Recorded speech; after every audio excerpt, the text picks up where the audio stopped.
Welcome to this edition of the Imagery International podcast series. We hope you find it interesting. imageryinternational.org.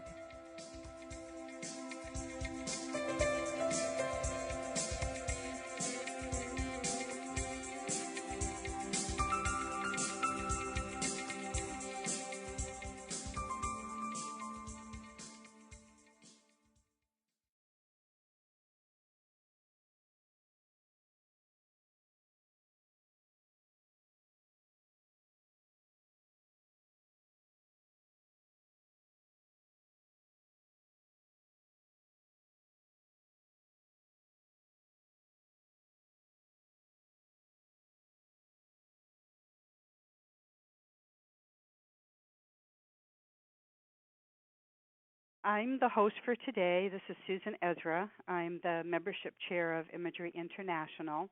I'm also the co-director of Beyond Ordinary Nursing with Terry Reed. And I am so excited to say today that we're talking with BelleRuth Naparstek, who I consider the grande dame of guided imagery. I think that's funny, but thank you. I think it very much is true for me. And she is the founder of Health Journeys, which is the website for an immense amount of guided imagery CDs for all kinds of aspects of health and well-being. It's also a really great resource to look up research topics. And BelleRuth's newsletter electronically always gives us some really good information about different research projects that are going on. And the research that really validates the evidence-based proof of how valuable guided imagery is in health and well-being. And Susan, just to throw in something, it's really quite amazing to see the changes in how much research is showing up on guided imagery these days, because I remember back when I started this research page, I could not find enough to submit even one abstract a month or every 2 months. And now I have a choice of maybe, 10 or 12 different abstracts each week. That's fabulous. And how do you access the abstracts? Well, this wonderful librarian signed me up for an electronic cubby at PubMed. Anybody can do this. I happen to be an idiot at doing these things for myself, but there are instructions. So every week I put in, I entered search words: guided imagery, meditation, biofeedback, hypnosis, things along those lines, mind-body things. And every Saturday night at the stroke of midnight, it plunks a pile of abstracts that have been newly submitted into that cubby. So it's amazing. So you just go to PubMed and look up my NCBI. It's up at the top bar. You click on that, fill out the forms in some magical way that I don't quite comprehend, but most people would, and then it's yours too. It's your tax dollars at work.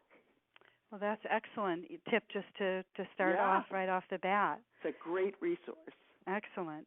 And I also wanted to point out to our listeners that BelleRuth was nominated and honored for the Person of the Year for Imagery International a couple years ago. So she really is one of our heroines, and that's a plug for Invisible Heroes, which is one of BelleRuth's most wonderful books. And it's a book that really helps us understand the process of trauma and how to heal it. It's one of three of her books. And today, because I thought the topic is so active and so much going on for PTSD and trauma and healing, especially within the military and soldiers, I thought it would be great for BelleRuth to address that today. Yes, I'm happy to. So what would you like to start with? Well, one of the contentions that I sort of deduced but didn't have a whole lot of proof at the time in 2004 when I finished the Invisible Heroes book was that guided imagery surely must be a treatment of choice for post-traumatic stress, for combat stress, military sexual trauma, and any kind of post-traumatic stress, really. So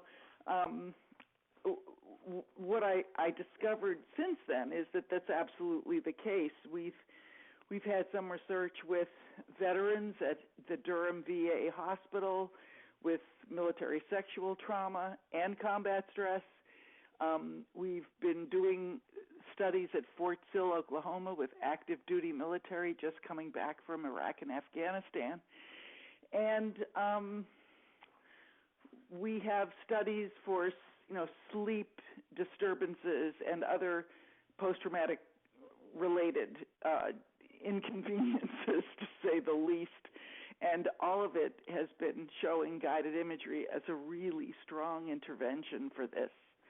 Probably because it speaks to the same parts of the brain that are seriously affected and compromised by post-traumatic stress. It's not the verbal therapies that are particularly helpful as much as some of these right brain, mind body therapies and energy-related tapping therapies, the things that go more directly to neurophysiology. So it's been an exciting time. We're still learning a lot, and we're about to start our third study at Fort Sill, this time with the Warrior Transition Unit, which is the returning soldiers who are pretty messed up from the National Guard of Oklahoma, and we're going to see what guided imagery can do for them as they're rehabbing. So this is in relation to the disaster that happened in Oklahoma? I'm sorry? Is this Warrior Transition study in relation to the tragedy that happened in Oklahoma a number of years ago? Or? Oh, no, although it would apply to that, certainly. But no, these are National Guard, the 45th National Guard unit that's coming back. They've been pretty decimated in Afghanistan, and I think possibly Iraq too, and they've suffered horrific losses and injuries. And so when they come back, they're not ready yet. They've had their heavy-duty hospitalizations or whatever, but now they have to be in a residential rehab unit to sort of get into shape to either return to work in the Army or to transition out in a positive way. Mm-hmm. So that's the population that we'll be working with. And to give you some idea of the kind of numbers, normally the Warrior Transition Unit at Fort Sill has about 50 soldier patients in there. And that can be something as simple as a work injury, a back injury at work or something like that, or it could be post-traumatic stress. But that number is about to rocket up to about 200 within a matter of weeks. So it's going to change the nature of the work that's done there for the staff and for the other residents, because it's going to be packed with people with post-traumatic stress. So I figure it's a good place to deploy guided imagery because, well, for lots of reasons. I think aside from the fact that it's an intervention of choice because of the brain centers it addresses, it's also a treatment of choice because if it's digital, these soldiers who are so treatment averse anyway, who are so distrustful of mental health professionals and stigmatized by needing therapy, they can just upload it to their phones, which is what they do, and listen to it the way they're listening to a phone conversation or a piece of music.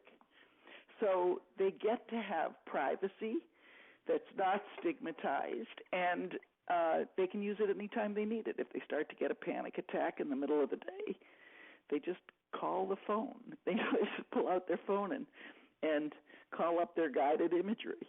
Mm-hmm. So it's a really good technique for them. Oh, that certainly makes sense. And I would like to know a little bit, I'm sure the listeners would too, about how you've made connections with the military and how receptive they've been to bring in something like guided imagery for their veterans and soldiers. Right. It's been a real learning experience. I bet. That's what I can tell you, because I had no idea how much I didn't know about the military. And mind you, I've been working with scores of VA hospitals for years, but the VA and the Department of Defense are two different places. So, and the cultures are completely different. So that said, I first got I had been trying to make contact with little success, but I started. I don't even remember how this began. Probably just because of a certain amount of persistence and exposure. I started getting invited to speak at various tri-service conferences. And with that exposure, I had some people, mostly nurses, of course, who would come up to me and say, can you help us with this project? Or what do you recommend for this? Or could we have some consultation about this? So I just started getting more involved. And at one point, I gave a talk at a conference, which was really not on this. It was on patient-centered medical homes, but somebody came up to me afterwards and said they were starting a patient-centered medical home, a doc, an Army doc, at Fort Sill. Did I have any suggestions for how to go about doing a guided imagery piece? In any case, this led to him presenting some guided imagery to a soldier who had recently had his 14-year-old son commit suicide. And he started using the imagery. It was helpful to him, but initially it completely threw him off. And he said to this doctor, listen, this woman needs to have a different introduction for this imagery if she wants a hardcore soldier like me to listen to it. It's just too soft and mushy and ooey-gooey and, touchy-feely. He says, I hate that stuff. It took this other physician sitting with me saying, listen to it, this is going to help you with your PTS, that I finally did it. So the doctor said to this guy, why don't you call her and tell her what she's doing wrong? She'll listen to you. So he did. He called me up out of the blue and basically said, this is what I think you should be doing. And I can help you do it. I can run a focus group of soldiers for you that can give you answers to how to introduce this stuff in a way that a soldier can put up with it. So I said, well, do it, so because we knew we had to do something differently for soldiers. We just weren't sure what. So he did. He ran some focus groups. He ran a media center so he could do that fairly easily. We got some great advice. We ended up recording him, importing him to Cleveland and recording him giving this very different introduction that most, guided imagery aficionados would be appalled by, but which really suits soldiers. And kind of like orders or directives? Yeah, he starts out giving, basically running a morning drill and ordering them to listen to it. Not my style, but it was effective. And not only that, it had a lot of humor in it, a lot of poignancy, but a lot of humor in it. And the soldiers really liked it. So then he decided that we were going to do this test bed at Fort Sill. Well, he's not a researcher. He didn't have any official portfolio with the Army. He was a retired first sergeant. So things went a bit awry. And I was disappointed because, we had just flooded the post with guided imagery. We could not keep track of the soldiers who were using it and who weren't using it because of the way Dave had distributed it. So we were a bit up the creek. And I was telling this to a friend of mine who's a retired colonel who had done a lot of work at the Pentagon. And she said, well, I can tell you how to write an outbrief to the commanding general in such a way that he will get back to you within 24 hours. And I said, you got to be kidding. And she said, no. I said, well, isn't that kind of presumptuous of me to be writing out briefs? I didn't even know what an out brief was, but to be writing out briefs to a commanding general. She said, no. He said, if they don't hear from you, they assume everything's fine. So you need to talk. You need to tell them what happened. You got to put it in a very positive light, and I'll edit it for you. I said, well, give me a starting sentence. Start me off here. So she did, and she also gave me lots of pointers. It got to the point, Sue, where I would not send anything to that post without running it by this incredible retired colonel. So sure enough, much to my jaw was dropping, but within about 12 hours, I get this email from the CG saying, Naparstek, thanks for outbrief. Agree completely, Dave. Wow. And when was this? I'd have to look it up. Let's see. It probably was around March of last year, so probably about a year ago. Oh, okay. Yeah. So he said, yeah, let's do a different kind of a test, blah, blah, blah. And then we thought, well, let's try something through the command side. Since soldiers are so suspicious of mental health providers and there's so much stigma and concern, what if we just gave guided imagery to a complete unit and ordered them, had their NCOs order them to listen to it and see what happens? So that's what we did. We had to call, and they had to fill out surveys on SurveyMonkey, this online free survey taker, and every 2 weeks for 12 weeks they were filling out surveys and listening to guided imagery till it was coming out of their ears. And what we found was that, and again, the Army functions so differently from the VA. So we did this with 300 soldiers to start with, but what the Army forgot to mention was that about 100 of them are going to be getting changes of station within 2 weeks. Leadership that we had briefed, I had come out there and briefed all the leadership, that all changed out too.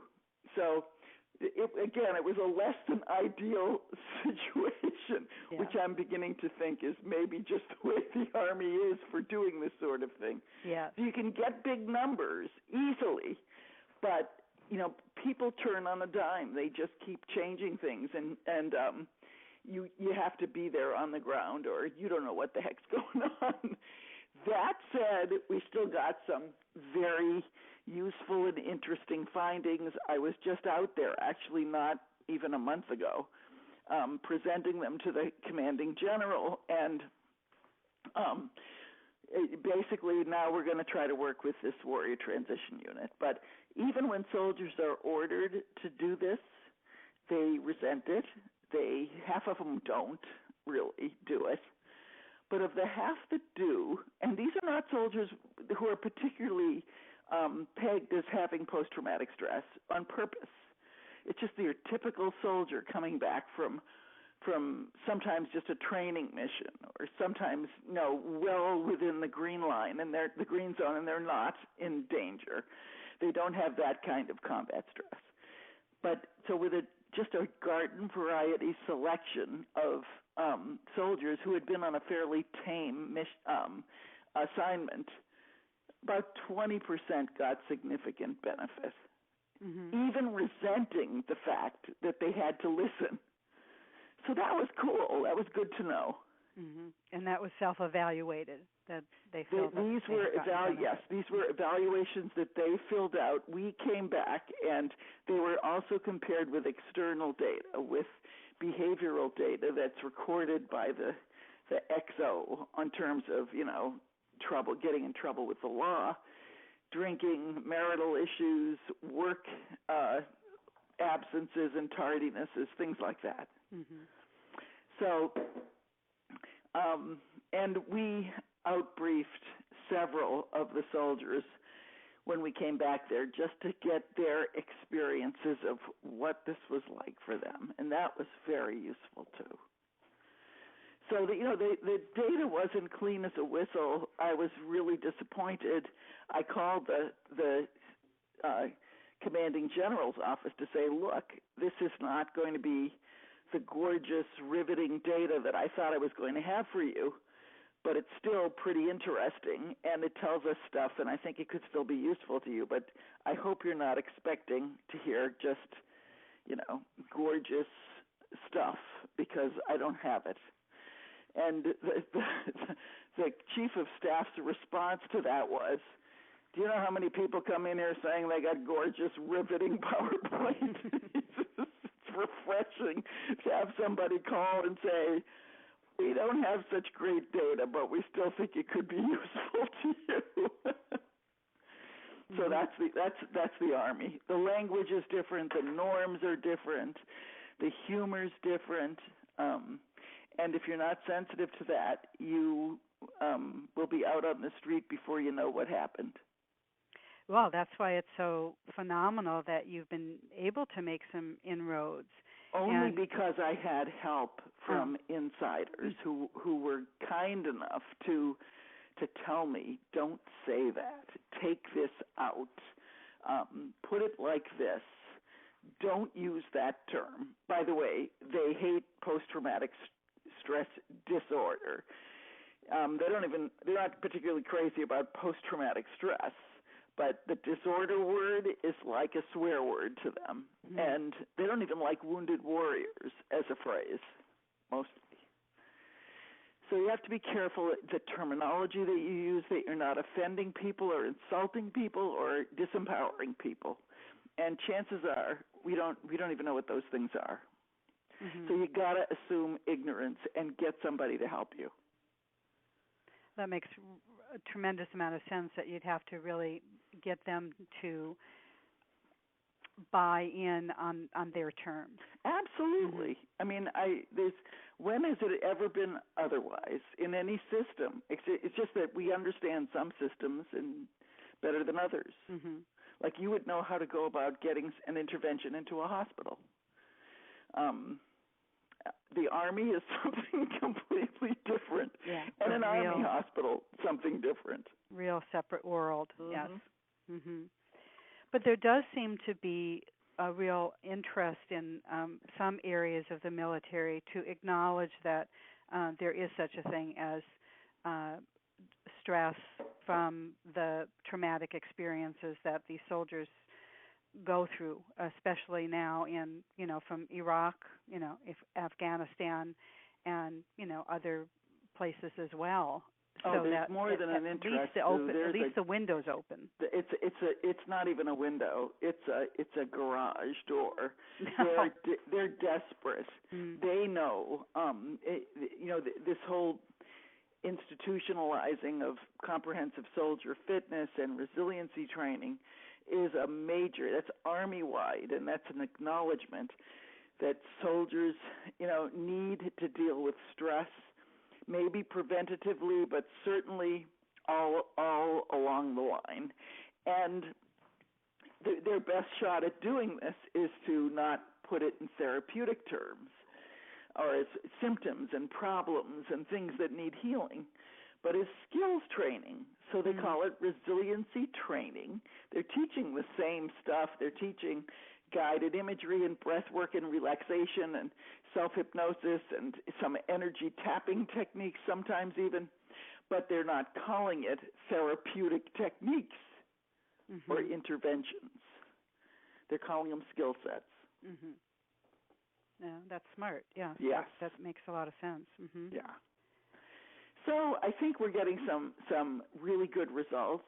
And again, because guided imagery is something that can be scaled so easily at such low cost and such convenience, user-friendliness, and, in keeping with the norms and values of these soldiers who do not want to see themselves as being impaired or sick or, having symptoms. Guided imagery works very well within that framework of just, okay, we don't have to call it this. We can call it this. So. Right, speaking the language. Right. So say more about some of the structures of the specific studies you have done, because this is you've been doing this for several years now. Right. Well, and it's not, keep in mind, I'm not the principal investigator. I don't consider myself a researcher, although I've learned a lot about research over the years. But so there's a research psychologist usually running the show. And I'll give you some examples of some of the studies that are being structured. There's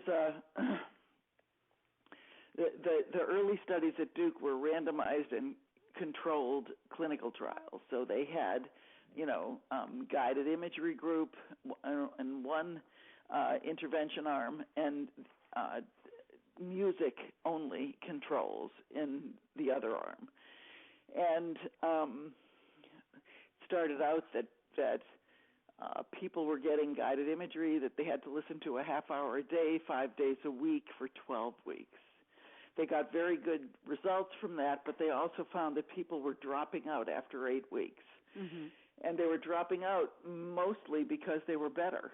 You didn't need 12 weeks to make this an intervention that stuck, at least not with these veterans. And they reduced it. The second study that Jennifer Strauss did, she reduced it to 8 weeks. And she gave them more choices. She gave them, I think, 5 different guided imagery tracks that they could pick from. And that study, too, came out extremely well.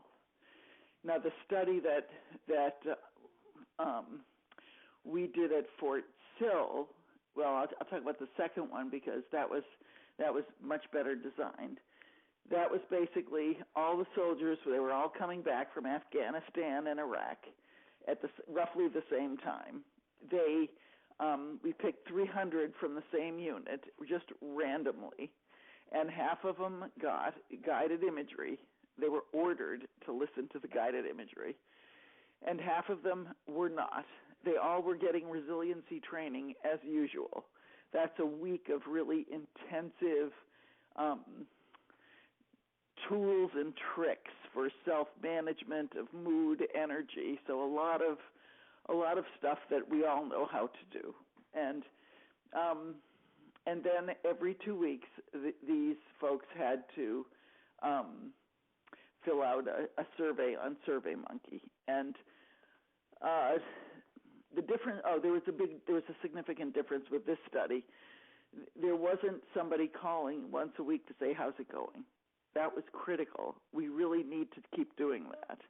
So you need a human being in the mix who just asks the question, how's it going? Got any questions?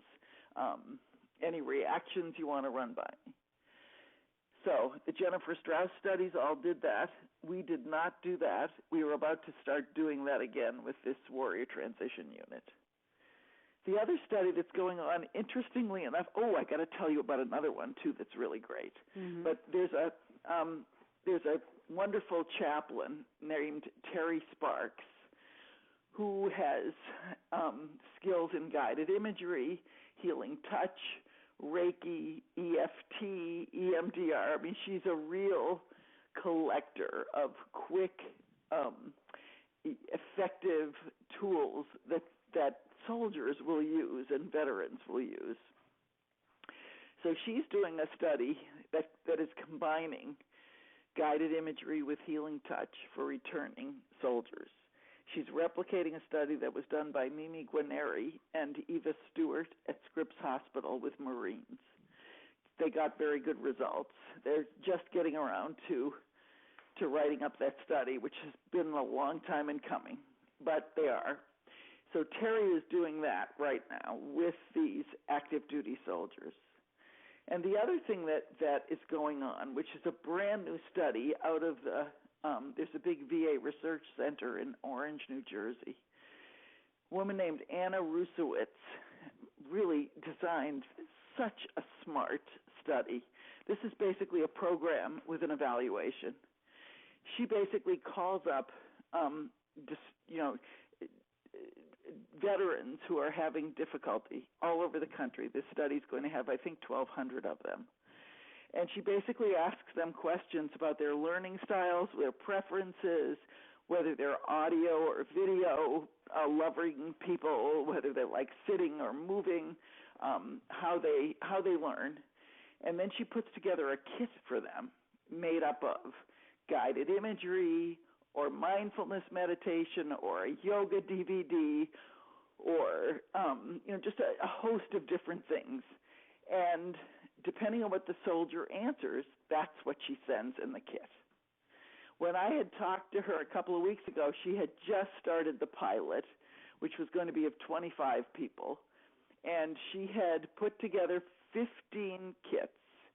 And based on what the veterans told her, 12 of the 15 had guided imagery in them. So I thought that was nice. Mm-hmm. So that study will be going on all year, and I think she's using all sorts of measures to see how effective it was. But again, it's not a strict randomized controlled study. It's a program with an evaluation. And I think that both the VA and the Department of Defense are going more in that direction, because it's like, we don't want to wait 5 years for an RCT. We need stuff now for these suffering people now. Mm-hmm. And maybe, do you think it's the case that even though most soldiers are adverse to saying they have any issues or problems, do you think that there's some more recognition by the individuals that, they have been through a traumatic experience and are willing to ask for help for it, or do you think that's still pretty rare? I think it's always hard, but I think it's less rare than before. But these guys have a very different attitude than what we saw with the Vietnam soldiers and veterans, who were pretty beat up by the time they were, looking for help, and pretty chronic, more open to saying I have problems, but also more stuck in that patient role. These soldiers are much more likely to say, look, I don't want to be a patient for the rest of my life. I don't want to be a patient for the next year. I want you to give me some things. A lot of them are anti-pills now because they've seen what that does to them. They come back addicted to legal drugs. But they're saying, give me some tools. I want to get back to work. I want to get back to my family. I want to get back to my life. So just give me some stuff that's going to help me and let me get on my way. That's much more like what you're going to see these days. Uh-huh. Oh, I think it's good. I think it's it's a positive and promising attitude. There may be some denial in it too, but it seems to be preferable to the way people were oriented before. Mm-hmm. Because in any situation that needs to be addressed, the longer the chronicity, the more layers and the harder it is for someone to come up and out of it. Whereas, maybe military people are more savvy now, and that's great. No, there's some, and certainly from the top down, we've had some great leadership that's been very open to change. And this new Army Surgeon General, she's a nurse, Patty Horho. Her name is General Patricia Horho. Mm-hmm. She's fabulous. Mm-hmm.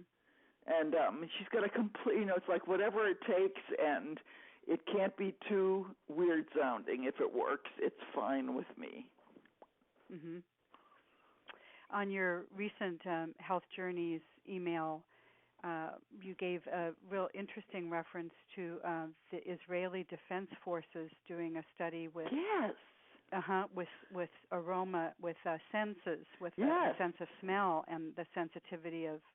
Could you say more about that? Well, I actually had I just sent out a query to get the complete article. So what you saw was my summary of the abstract. But basically what they did was use, we know that,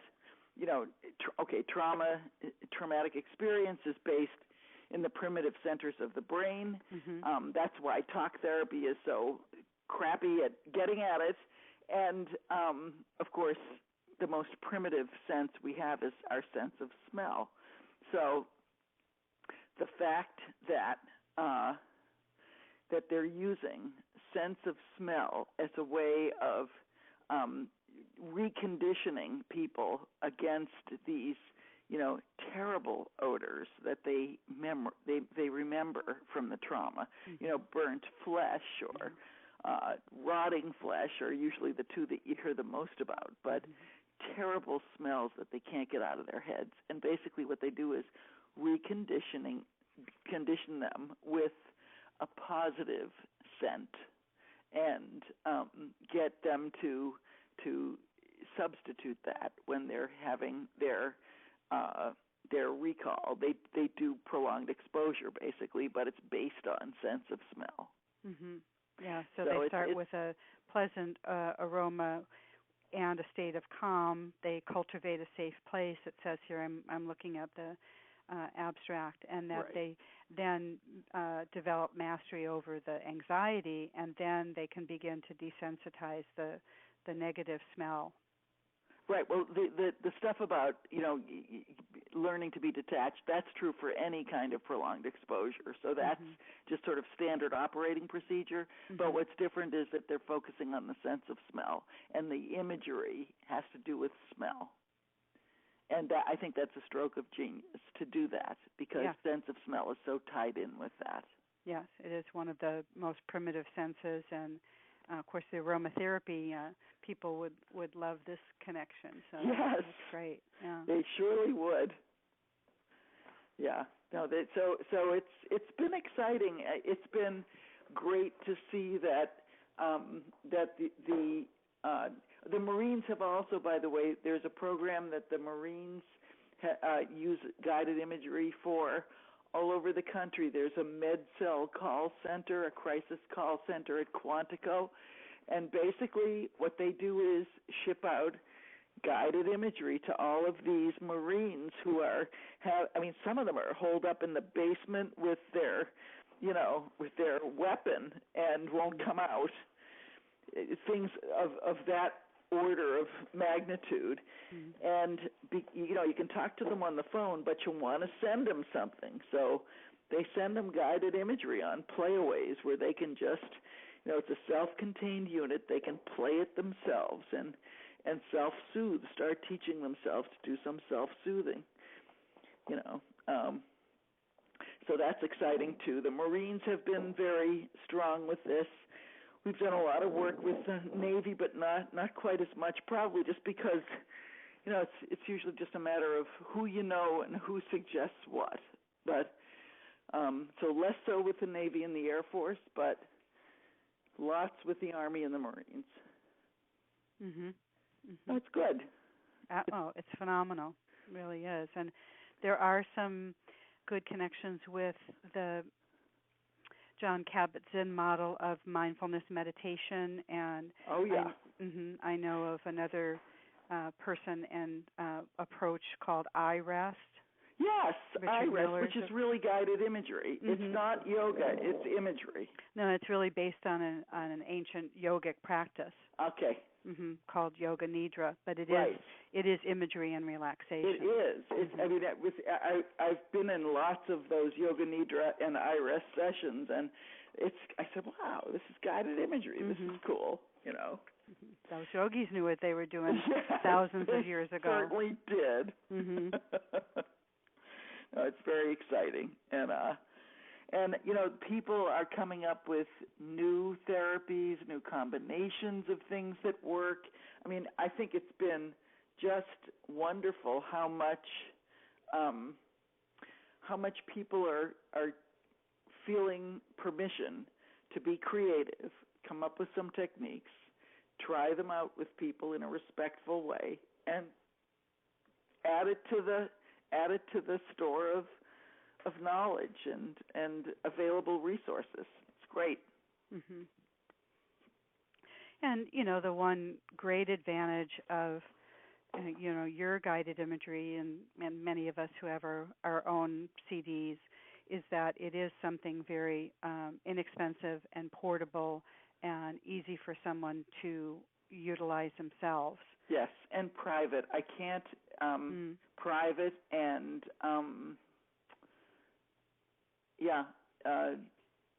avail, and especially for somebody with traumatic stress. They're going to be having panic attacks. They're going to be having nightmares, and they don't know when they're going to get triggered. And to have this thing in your MP3 or your phone, and whether it's imagery or some mindfulness meditation or some yoga nidra exercise, whatever, it does the job more often than not. Mm-hmm. Mm-hmm. So, yeah, it's great. And I'm sure some of these military centers are, at least in some cases are using some group guided imagery sessions and maybe some one-on-one, which, many of us in interactive guided imagery and integrative imagery really love the best is to work with people on one-on-one. And absolutely. I mean, the behavioral health departments on every post and in every hospital are using this stuff, usually in some sort of combination. Mm-hmm. So, one-on-one, maybe with biofeedback, maybe with some Reiki or some EFT. But, it's, the more there is, the better it gets for the soldier or for the service member. Yeah.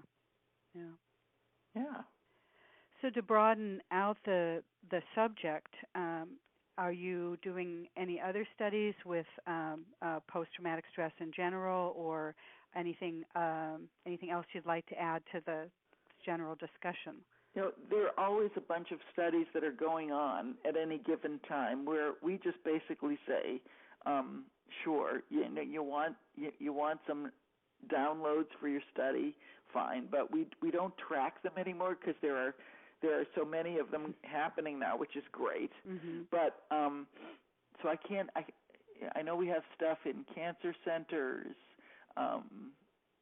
There's some stuff with general stress, but mostly where I'm currently obsessed is with these soldiers and these service members and veterans. So we've actually got quite a bit going on there, and that's pretty much what I've been paying attention to. But that doesn't mean the staff only does that. They do a ton of other stuff. Mm-hmm. Mm-hmm. And why is that for you, BelleRuth? Do you feel the need is just so great for these? Yeah, I do. And military, the suffering is so intense. Mm-hmm. And that this is a good match, that this is an intervention that works for those things. So, let's not let these returning military people, suffer for 20 years if we can help them, right away, right off the bat with some skills that will give them enough to cope with and maybe sometimes just get rid of the whole thing. Mm-hmm. Mm-hmm. So, yeah. Well, excellent. Well, thank you for all of that and for all of the work that you have been doing and will continue to do. Thank you.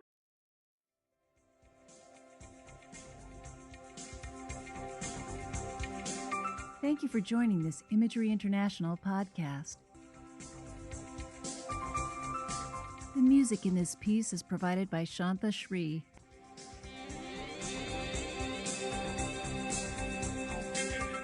Find out more about our membership benefits, including our quarterly journal, at imageryinternational.org. Thank you for listening.